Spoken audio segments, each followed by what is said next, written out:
The silence in our Surule apartment was louder than the usual hum of generators outside. Ada was in the kitchen, probably humming one of her gospel tunes. I was at my laptop, staring at lines of code, but my mind was stuck on last night. Another argument. Not shouting, not slamming doors, just a sharp intake of breath from her, a sudden stillness in her eyes. It was worse than any shouter match, because I knew I caused it. I saw her shrink, a familiar fear clouding her face. It felt like a recurring nightmare. We loved each other, deeply, but something invisible, something ancient, kept tripping us up. Every time I saw the hurt in her, and I felt like a monster. I just wanted to hold her, but even that felt impossible right now. It had been a long day. Lagos traffic had done its usual number on me, turning a 30-minute drive from Ikoyi to Surulere into 2 hours of pure stress. I stumbled into the apartment, exhausted. Ada met me at the door, her smile a bright beacon after the day's wahala. She reached out, her fingers gently brushing my arm, a familiar, comforting gesture. But today, it was too much. My body tensed, a jolt of alarm shooting through me. That instant, without thinking, I pulled away sharply. "Do not touch me," I blurted out, my voice rougher than I intended. Her hand dropped as if burned. The smile vanished. Her eyes, usually so vibrant, became still, guarded. She took a step back. I saw it, that familiar shutdown. My stomach clenched. "Ada, I did not mean, but the damage was done." Her face was a mask. The warmth in the room froze solid. Later, as Ada moved quietly around the kitchen, I found myself in our bedroom. The generator's distant hum, a dull backdrop. My hand instinctively went to my side, tracing an old scar beneath my t-shirt. My body. It felt like a map of betrayals. From birth, it had been broken, as I always told Ada. Hospital rooms, the sterile smell, the countless doctors and nurses touching, probing, cutting. Always without my full understanding or consent, even when I was older. My body was not my own. It was a project, a problem to be solved. That feeling of being a specimen, not a person, had stayed with me. It was why Ada's casual touch, even from her, could sometimes feel like an invasion. My guard was always up, a fortress around my skin, ready to defend against any perceived threat, even from the one I love most. We sat on the balcony. Later that night, the city sounds a distant murmur. Ada spoke, her voice soft but firm. "Chike, when your voice changes like that, when you push me away, it reminds me of my parents." She paused, her gaze fixed on the flickering lights of the neighborhood. My home was not always calm. Moods could shift in an instant. Yelling, things breaking. I learned to disappear, to make myself small. She looked at me then, her eyes bleeding. "I need gentleness, Chike. I know you do not mean to, but you trigger something in me, something I have tried so hard to heal." My heart ached. I saw her pain, saw how my instinctive reactions, born of my own wounds, were reopening hers. We talked for hours, each trying to explain our inner worlds. It felt like building a fragile bridge across a chasm, piece by painful piece. We understood, intellectually. But understanding did not always stop the reflex. The next Saturday, we went to Computer Village in Ikeja. We needed a new hard drive. The place was a symphony of chaos. Vendors shouting, music blasting, the smell of suya mingling with exhaust fumes.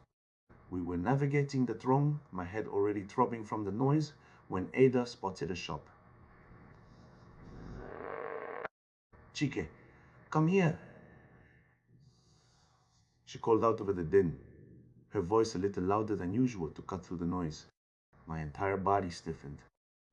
"What is it now?"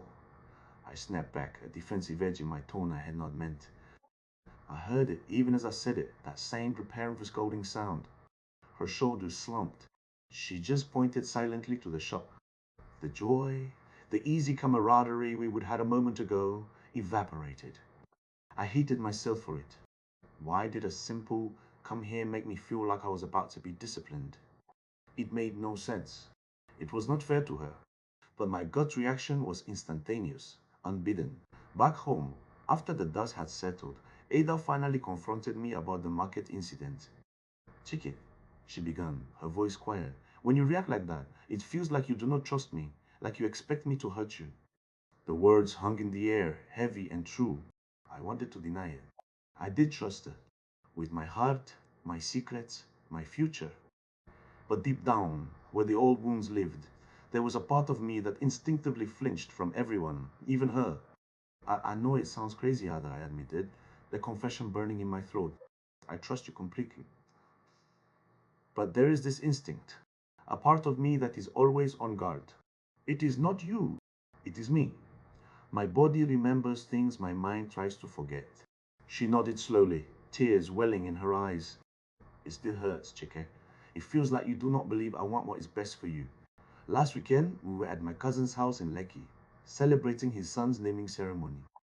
The air was thick with laughter, the aroma of jollof rice and pepper soup, and the rhythmic beat of Fuji music. I was already a bit overwhelmed. My mother had been subtly pressuring me about marriage, and the crowd was making my old anxieties buzz. Ada, seeing my tension, placed a reassuring hand on my lower back, a gesture she knew usually calmed me. But not today. Today that part of me was screaming, invaded. I beg, do not. I snapped, my voice sharp and loud enough to cut through the music, pulling away from her as if she would burn me.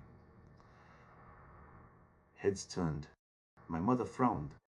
Ada, in turn, froze, her eyes wide with that familiar look of profound hurt and withdrawal. She mumbled an excuse about needing air and slipped away. My cousin shot me a look of concern.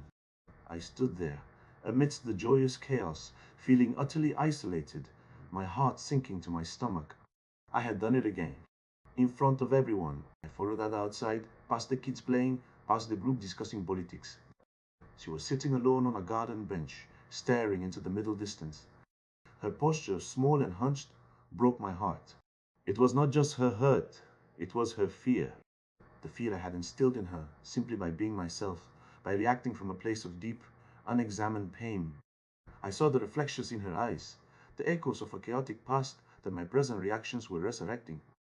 I loved this woman more than anything, yet my body, my subconscious, was tearing us apart.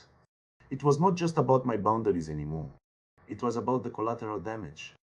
The trust I swore I had for her was being undermined by my own visceral responses. This was not just our issues. This was my issue, creating an issue for us. I needed to change. Not just for her, but for us, for the love we shared. I sat beside her, careful not to touch. Ada, I began, my voice raw. I am so sorry. I saw your face. I know what I did.